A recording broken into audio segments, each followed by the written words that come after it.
But it don't mean that I'm in love. I like you a lot, but you gotta step up. Hi, welcome to the DaisieDates podcast, where we talk all things dating, obviously, heartbreak, first kisses, and maybe some lasts as well. I'm Daisy. And I'm Sian. And today is a very exciting episode because we're actually joined by a lovely guest, Emma, aka Eatingherfeelings on your socials. Hello. Hi. So happy to have you. Thank you for having me.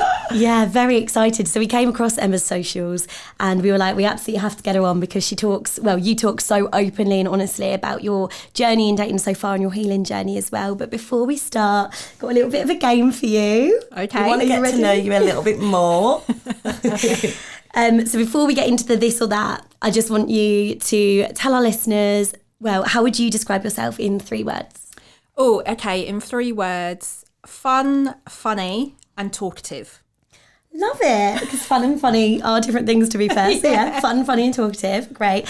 What are 3 traits then that you would look for in someone else?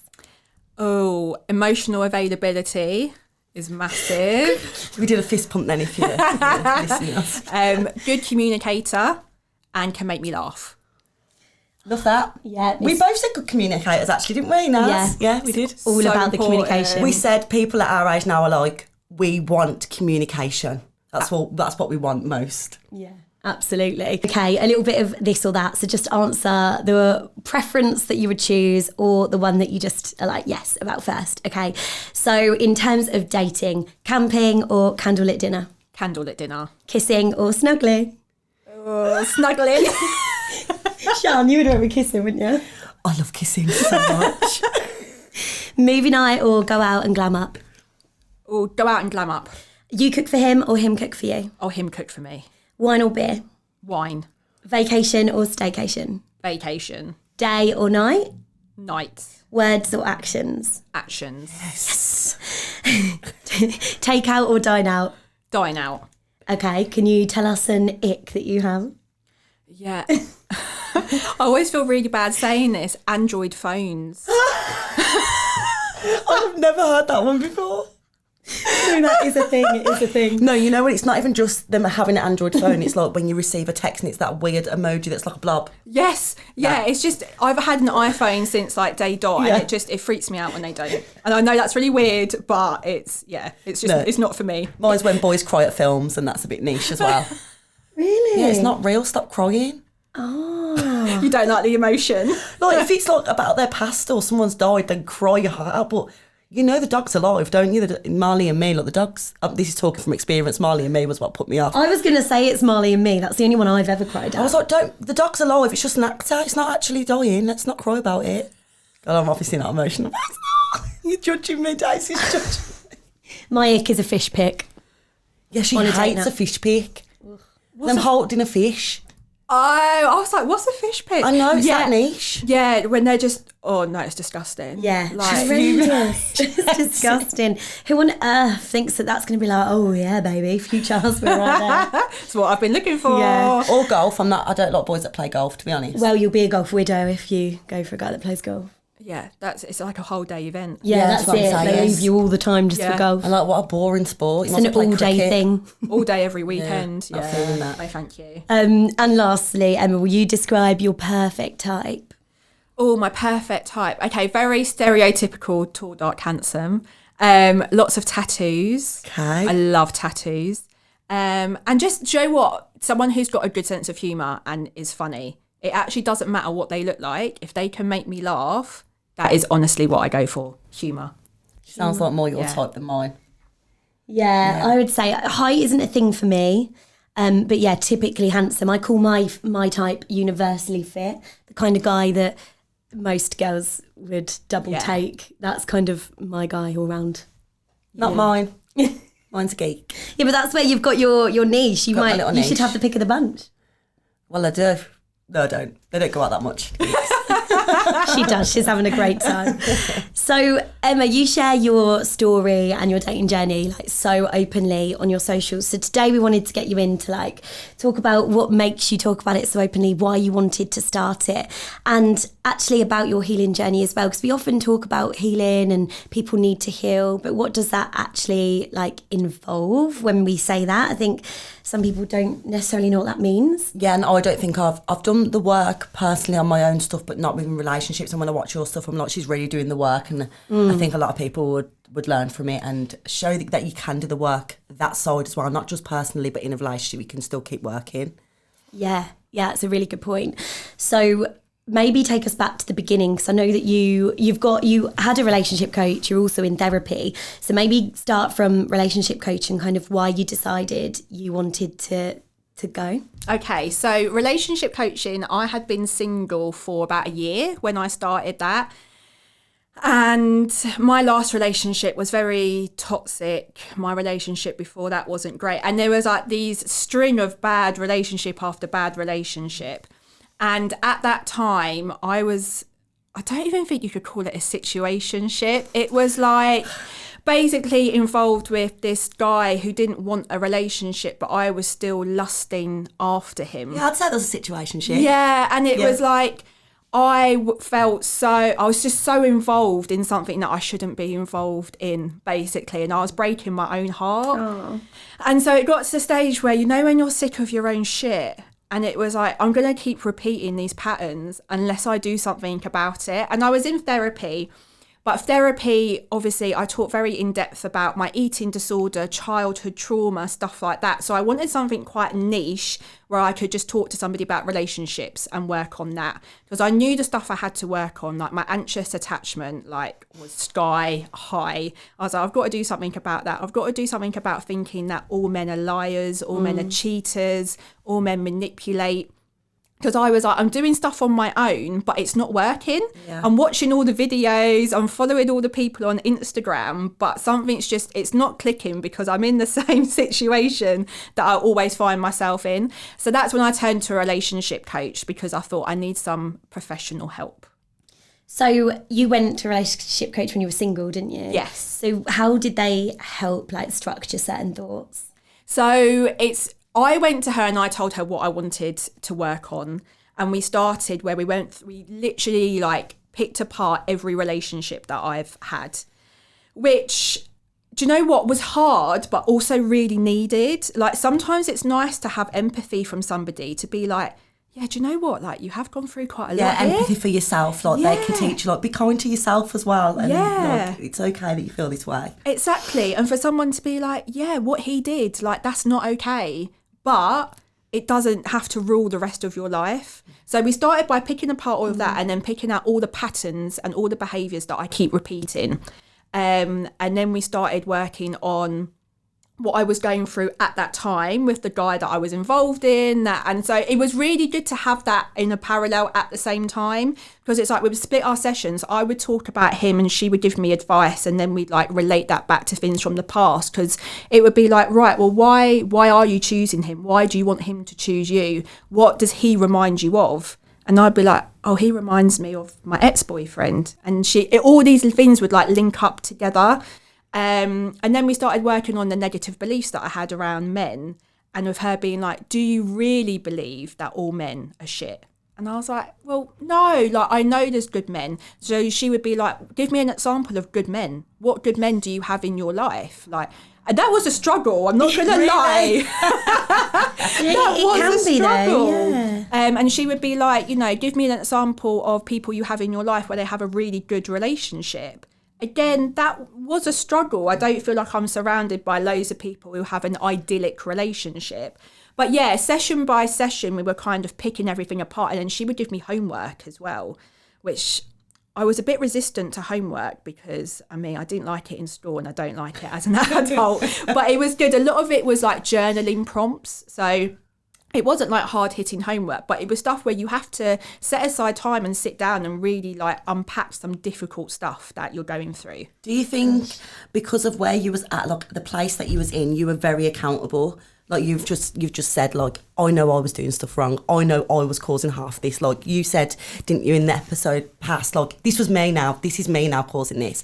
Do you think it would have been different if you were going in denying everything and being like, this is all happening to me and I don't know what I'm doing wrong? But it sounds like you were in the best space to be able to get into relationship coaching. Is that something you'd recommend to other people, is to get yourself in the right space before heading in there? 100%. Look, you have to be accountable, okay? 100%. Like, whatever relationships you've had or situations you've got yourself involved in, however rubbish or despicable that man has been, you have always played a part in that, okay? And that it doesn't make you a bad person part at all, but I played a part because I stayed in those relationships. Okay, I chose them over me. I abandoned my own needs to suit them. So once you start taking responsibility, I feel like that's when you can start moving forward. But if you're in denial and if you're sitting there and saying, no, I'm perfect, like there's nothing wrong with me, then you're not going to get as much out of it. Yeah, you can't control somebody else. What you can control is what you do and what you say. So instead of blaming somebody else and saying, this happened, you can't change them. There's nothing you can do, but you can change you. And that's so important. I'm so exactly the same when it comes to accountability. You've put yourself in that position and sometimes it's okay to be like, oh, I did this wrong and I wouldn't do it again. And I know that I wouldn't let my boundaries be taken for granted again in that way. I literally said exactly that in the last episode as well. Like, we need to just stick to our boundaries each and every time, exactly what you said, like just not keep putting up with this stuff. I wonder if that's why men are less likely to take themselves to therapy than women, though. Do you think women are better at taking accountability? Yeah, 100%. I think we are, because I think with men as well, men typically struggle with their emotions as well. And I think a lot of my accountability has been actually accepting my emotions and becoming more emotionally available myself. Because a big thing that I found in relationship coaching, a big thing that actually brought me there, is I was attracting all these emotionally unavailable men. And that's such a buzzword at the moment, isn't it? Like emotional unavailability. And I was attracting all of these men. And then I saw something on social media that said, if you're attracting all of these men, it's because you are also emotionally unavailable. And I felt personally victimised when I read that, right? I actually do right now. Yeah, I feel attacked. I'm like, no, it's definitely not me. But also like, well, maybe. And I was exactly like that. I was like, what are you talking about? I'm so emotionally available. I talk about my feelings. They know how I feel. But then when I actually sat down and thought about it, I was like, no, actually, I get what they're talking about. Because in relationships, it's like, I'll go to a certain level of talking about my emotions and then I won't. And then it's like, I don't let them into the real me. And that's what I want from a partner. I want them to let me in. But how can I expect that from someone else if I'm not also that person as well?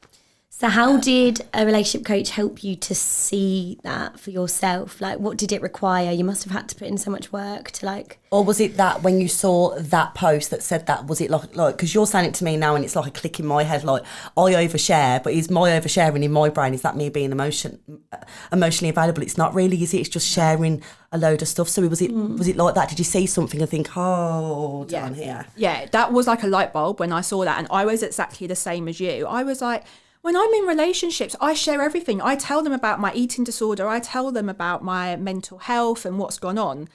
But yeah, factually, I will tell them I had this, I went through that. But I don't tell them how that felt. I won't tell them how that affects my day-to-day life now. So it's different from oversharing and being factual. And it's different from actually sharing how that makes you feel, how that affects you on a day-to-day life, basically. Yeah, we kind of say, here's information, we've shared. That was emotional. It wasn't. Now you're saying this to me now, I'm like, it wasn't then, was it? You just shared the basic of the information because it feels like overshare. It feels like when you say the word oversharing, that means you're giving a lot to yourself, but giving a lot to them, but maybe you're not. Yeah, because I've given lads credit that they're emotionally available just because they've told me an emotional story. Literally in the last episode we were speaking like that as well. Yeah, we do. Yeah. So with the relationship coach, that's what we did. We broke it down. Right. And she was like, what is your definition of emotional availability? She was like, how have you shown up as that in past relationships? And when I would say that, she'd be like, No, that's not emotional availability. So then it was trying to think, well, what is it and how can I offer that to a future relationship? So a lot of the work with her, I mean, our sessions would literally be like 2 hours long, right? They were in depth. Like I needed a nap afterwards. Like it was a lot. And it's a lot of delving into the past and then looking at how are those past relationships affecting my current relationships? Gosh, yeah. It's a lot, isn't it, to unpack? Were you, like, we're kind of having these moments of realisation, like, or did you find those moments happening a lot, like shocking yourself a little bit? And I guess it is quite hard to take accountability and realise as well, though. Yeah, 100%, yeah. Because there's that moment of realisation where you're like, yeah, all of this stuff has happened and I have played a part in this. And there was a big part of me that was like, I'm 35 years old and I'm only realising this now, you know? Like there was a big part, I was like, I wish I knew this 10 years ago, 15 years ago. Like my life could have been completely different. But everything happens for a reason. Yeah. 100%. We're all, you know, I'm 30, we're all in the same boat. Have you seen you choose different men since that then? Has it made your dating life better? Do you think... Because you're still single? Yes. Yeah. Yeah, no, 100% it's made my dating life better. So with the relationship coach, so she was like on hand all the time. So I could WhatsApp her, message her. Gosh, so when I was... love her. I know. Honestly, it was like having a little best friend in your pocket. So when I first started dating, it's like I would message her and be like, oh, I'm having like this conversation with this guy and like I'm not really sure. So she'd be like, okay, send me some screenshots. So I'd send her screenshots. Wow. And I think you would really... and she would be like, okay, well, you know, have you thought about this and have you thought about that? And basically pose questions to me. And that would make me think like, yeah, do you know what? Like, no, like this isn't the type of guy that I want. One big thing that I took from her is, you know, like we all talk about the spark and butterflies. And so she was like, that is the biggest load of crap ever. Like, yeah, I've heard this as well. Loads. She's like, you don't want butterflies. That's anxiety. Like, Yeah, because as you said, you're a anxious, preoccupied. I'm fearful avoidance, so I don't really get butterflies and stuff like that because it's instant like, this is going to go nowhere. This is going to be end in rejection. I can already feel this is where it's going. So there's no butterflies like that. So it's crazy that your butterflies, you misinterpret that to think it must be right. yeah, it must absolutely. be. And like when my anxious attachment would get activated, if he wasn't, you know, if I wasn't getting messages back quick enough, like I would message her and she'd be like, this is normal. Like it's normal for him not to be messaging you. And one thing she really instilled in me is how on dates like 1, 2, 3, like don't have loads of contact with them. Because I am someone, I will attach to someone very quickly, especially if we're in a lot of contact with each other.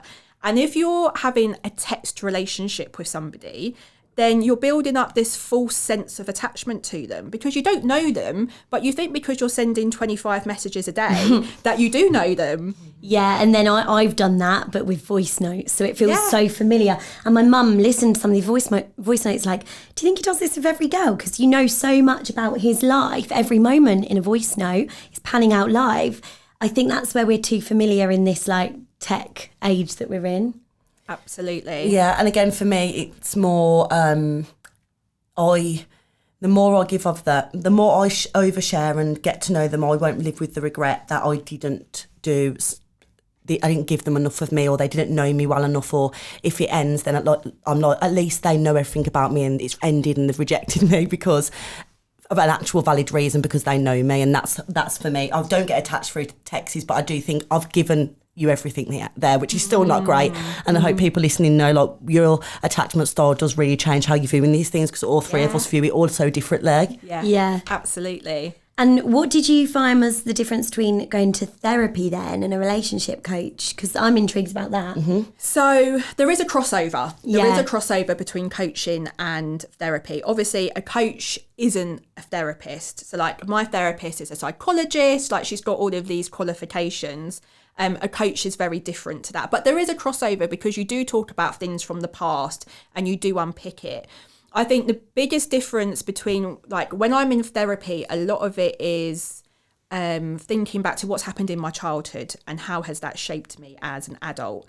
And we can delve really, really deep into stuff. And, you know, she will get me to think about things in a different way. She'll pose questions to me, like when I have a thought that I'm not good enough, you know, my therapist will be like, what's your proof of that? Like, what proof do you have that you're not good enough?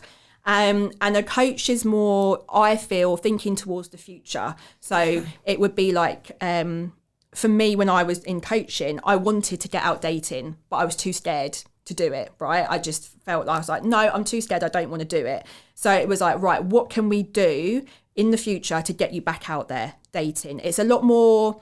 It's hard to describe because there is that crossover, but I feel with coaching, it's a lot more focused on the future, like a lot more, right, well, you want to do this, this and this, and we're going to do this, this and this to get you there.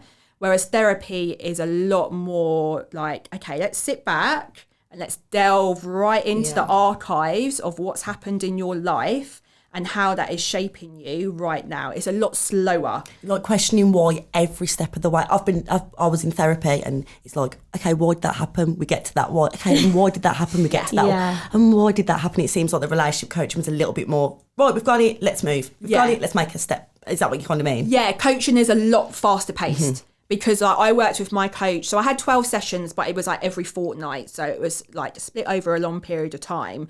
But like I've been in therapy for 4 years. Therapy is a lot more drawn out because there is so much, like you say, it's like, okay, this happened when I was 5. Okay, well, let's sit and let's unpack what happened at age 5. And then you're like, well, okay, at age 6, like in coaching, it's a lot more like, oh, okay, so this happened in your childhood. Cool. What are we going to do to move you forward from that? I think that's what stops a lot of people going, or at least sticking to it. People go to like 3 and then they're like, I've been to therapy, so I'm healed now.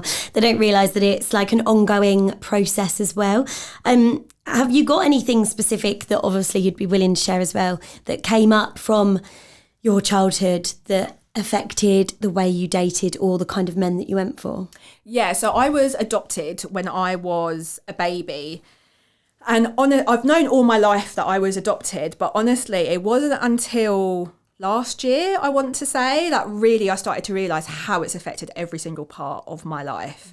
Because I think from being adopted, I started with such a massive abandonment wound because my very first caretaker, I was abandoned, you know, that's how it felt anyway. And so when you grow up with that sort of abandonment wound, it meant that I'm constantly chasing somebody to choose me, right? So I'm in a constant choose me headspace. So when men come along, I'm like light bulbs, like someone's going to come and choose me. It doesn't matter what they're like they could be not the right person for me, but this inner child, the inner little Emma in me suddenly lights up and is like, well, this is the person for you. This, like, they're going to choose you and you're going to live happily ever after. And so you don't actually see people for who they are. You see people from this mentality of choose me. And when you're going through all of this and learning all of that, you said you've known you were always adopted. Why do you think it took so long before you made that connection? Because for me, I have trouble with my dad, and now I can say that I think I was always trying to get him to love me, and he made me weird with men. So I thought, my dad don't love me, that means no one's going to love me. And the last conversation we had was my dad saying that no man's ever going to love me and no man's ever going to want me with the way that I am because of me running a business and not really caring about men or relationships. And I think that's why I'm so heavily into dating right now, is because I'm like, I'll prove you wrong, Dad, like someone does want to love me. And I think that was a light bulb moment for me to be like, oh, I always felt like that. I always felt like he didn't love me, so I felt like no one would. So... And that's draining, but why did you think it took you so long to realise when you did know you was adopted for your whole life? Why did it take you into your 30s to be able to realise? So I had a massive development in my adoption last year. I did one of those Ancestry DNA kits. My friend bought it for me for my birthday. And that led me down a path of connecting with my birth father's cousin who was on there. And I had always been led to believe from the information I had that my birth parents had given me up for adoption because they were unmarried. It wasn't the right time. They weren't going to stay together. But through him, I learned that they actually did stay together and they had more children. Oh my God. So that was literally like devastating for me to find out. But it forced me to finally address all of these things that I've had from my adoption that I wasn't really addressing. So as much as that was like a big thing to deal with last year, I'm so grateful for it, because that's led me to realising, yeah, I do have this massive abandonment wound. I do have this desperation for men to choose me. And I think once you know, like you're saying, like once you know, you're like, okay, well now I can understand things a bit better. Now I can deal with stuff a bit better. And it can, if you're in your early 20s and you feel like you should have everything figured out. We're both in our 30s and it's taken us this long to be able to realise something and learn. It's not, I'm at 21 and if I'm going to have issues forever, then I will. And we're both stories that can tell, look, we're 30 and we've only just started to realise our attachment problems and where they're stemming from. How do you differentiate like being healthy and just wanting like normal like validation? Like everyone naturally wants to feel a little bit wanted. So how do you know now like when that's the healthy thing kicking in when you meet someone, or whether it is like, actually no, this is back into the old kind attachment of styles? Yeah. I think so. A big thing I learned from relationship coaching was to really tune into how your body feels when you're around somebody. So when I got back into dating and say I would go on a first date with somebody, I would really ask myself, how does my body feel around this person? Do I feel relaxed? Do I feel at ease with them? Or am I on edge? Right. And that is the anxiety kicking in. And I've had dates with people where I'm like, no, I feel on edge. Like they're talking to me and there's nothing wrong with them, but I feel on edge. Like I was on a third date with a guy and it had all been going really well and something switched and I felt so uncomfortable around him. Like I had like butterflies, anxiety. I felt like really overcome with something. And I was like, I don't want to be here anymore. Like I don't want to be with him. But if that had been before relationship coaching, I would have brushed it off and I would have just said like, oh, you're just not feeling well, or, you know, this is just your anxiety creeping in.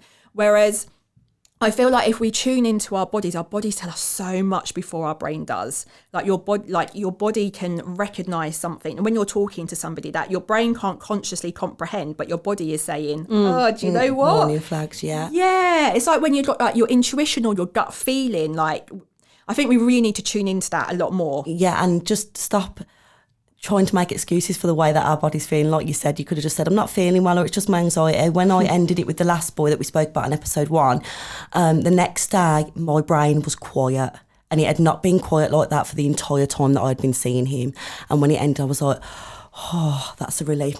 He made my brain so overactive. I was like, I should have listened to that earlier on. It's really weird that you're saying that, because the same guy I spoke about in episode 1, I remember texting him when he actually called it off, which I should have taken that control ages before, but here we are.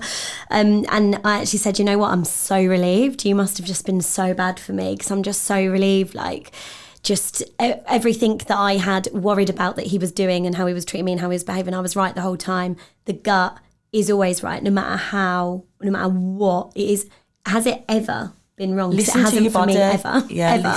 Listen to your body. Listen to yourself. 100%. You've only got yourself that you can trust. So stop trying to trust everybody else except for your own body. Yeah, that's what it feels like we do. Yeah. And with what you guys have been talking about, like the stuff that stemmed from childhood, I know that you've spoken on your Instagram about having that like inner critic. How have you been able to like rewire your brain a little bit to stop having those negative thoughts? Yeah, I mean, that is the hardest thing, isn't it? Like, I think the biggest thing for me is when I realised that, because, right, my brain is on a constant narration, right? Mine too. Yeah. From the moment I wake up to I go to sleep, it's like a story, right? A constant story in my head. And I just always grew up believing, well, what I think about is true. Okay, so when I have all these thoughts of, oh, Emma, you're really stupid. Oh, Emma, you shouldn't have done that. Or Emma, they think you're really embarrassing. All of this stuff, you just think it's true.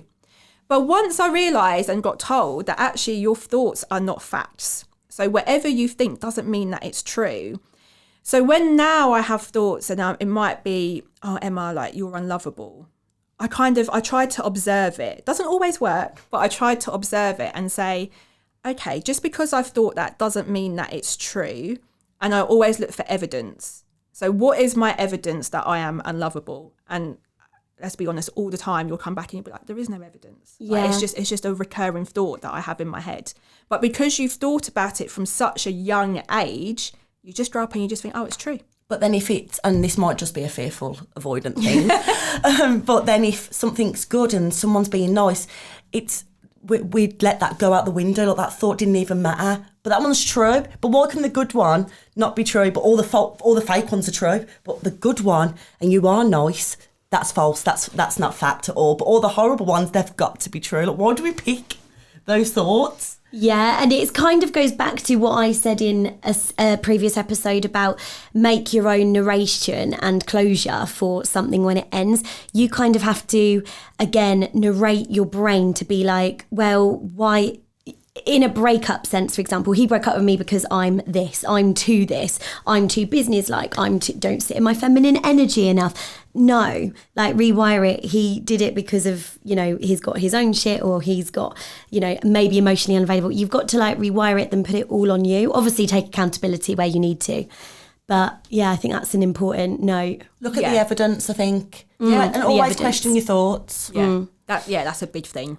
Now, talking about all of this, we found you online. So you have started talking about all of this online. My question to you that I'm really intrigued about is, has talking about dating so openly online affected your dating life? Because personally from my TikTok, when people are really great and then they tend to follow me on Instagram or find my TikTok, and most of the time they get put off or they make a comment. And even a guy found my DaisieDates podcast and I was a bit like, oh, well, there's no point talking to him now, because they find it a little bit strange. I've never told anyone that I'm dating about my Instagram. I wouldn't either.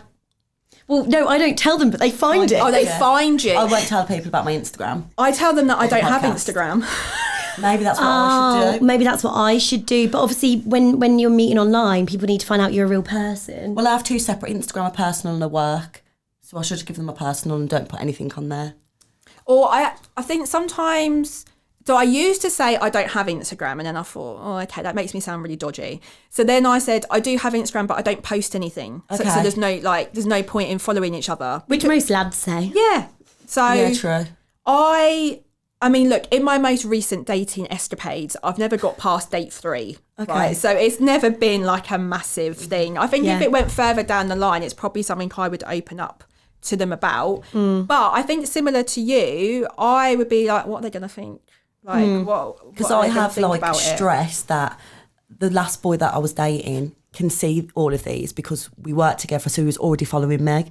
It was already there when like this all happened, and I'm like, oh, he's going to listen and he's going to hear what I'm saying and was saying okay. So I'd rather them just not know, so that I can just be as open and honest with the audience as possible without having to think what they're going to think about me. But people find stuff like... TikTok's very easy to be found on, I Exactly, think. and I've had people be like, oh, you're that girl on TikTok. So that's a little bit of a weird one. But then I'm like, there's people with hundreds of thousands more followers than me, so and they're dating. So I'm like, if you can't deal with it, it is my job. Like, I speak for a living. I'm a presenter. So if you can't deal with that side of it, they're probably not the one for me anyway.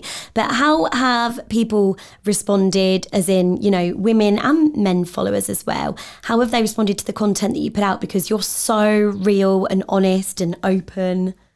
They love it. Yeah. Like, I only started talking about dating by accident, really. Like, I just put up like, so like, I'm going to take the plunge, I'm going to join online dating. And I just started sharing like screenshots of like things men would write on profiles, and honestly the DMs that I would get from people being like, oh my god, like this is the content I want to see. And then I would put up about going on dates, and everyone was invested. People love it because people love to be nosy, and even people in relationships like to live through others still dating. Absolutely. So then I thought, do you know what, like people actually want to listen to this kind of stuff. So that's when I started sharing all the time. So every time I would go on a date, I would do like a story before, and I'd be like, right, I'm getting ready. And then I would, if I could share something when I was out on the date, and then I would do like a date debrief, and I'd be quite in depth about it, and I'd be like, right, this happened, this is how I'm feeling. And the feedback that I got from people, men as well, they were like, yeah, absolutely love it. Yeah, I think what you're saying needs to be heard because you're doing so much work. You've got so much of an insight and you articulate yourself really well. So I think I can see why people... We liked it. Well, you'd already seen, haven't you? But I hadn't. I messaged about you on the first day that we started the Instagram. See, it's the debrief of the date for me that men have found when I've done a debrief on TikTok. Then they've like, oh, you said we were going on a second date, but I've seen on your TikTok that you're going to go on a second date, but you're not sure. So should we go on a second date? And I thought, this is so embarrassing. Like, you forget that it's out there in the world. But again, I think it's really important to speak about your experiences, because the reason I started my TikTok was I was like, I can't be the only girl getting ghosted. And here I am, and I'm definitely not. And it does help people. They need to hear it. Like, else, dating is such a lonely thing otherwise. If it's just you and a guy and you don't have, you know, if you've got lots of married friends that don't understand, it's important to be able to share how hard it can be in this current day and age. But we've spoken a lot about your healing journey. Where would you say you're at now in your current stage? Oh, that's a question, isn't it? Yeah. I didn't warn you about that one, sorry. Just some surprises there, Daisy's whacking out.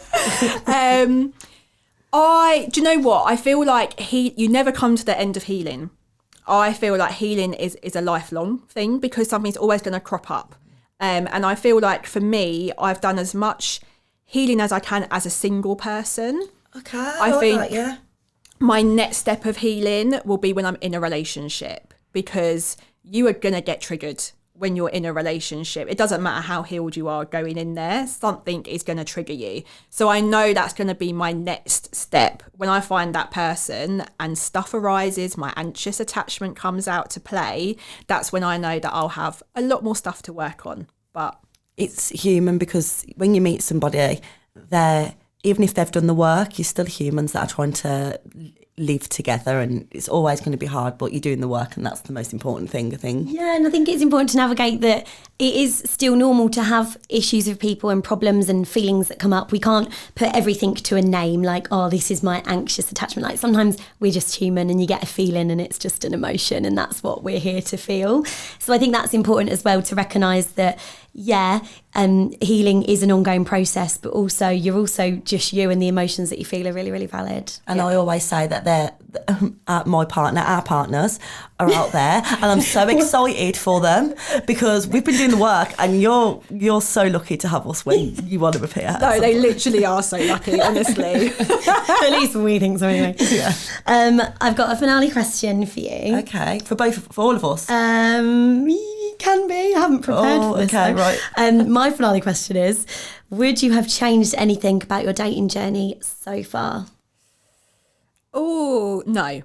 Oh, I love it. My instinct answer is no, because I feel like your dating journey, life in general is a journey, right? And it always leads you to where you need to be. So all of my past experiences, be it positive or negative, they've led me to where I am now. And where I am now is where I need to be. And you're still with the relationship coach now? No, I finished. You finished, right, okay. And now then you'll put all that into practice when you meet somebody? Yes, and now I'm like doing it all on my own. So are you with your therapist? Yeah, still with my therapist, but yeah, the relationship coach I've ended with. Okay, and you?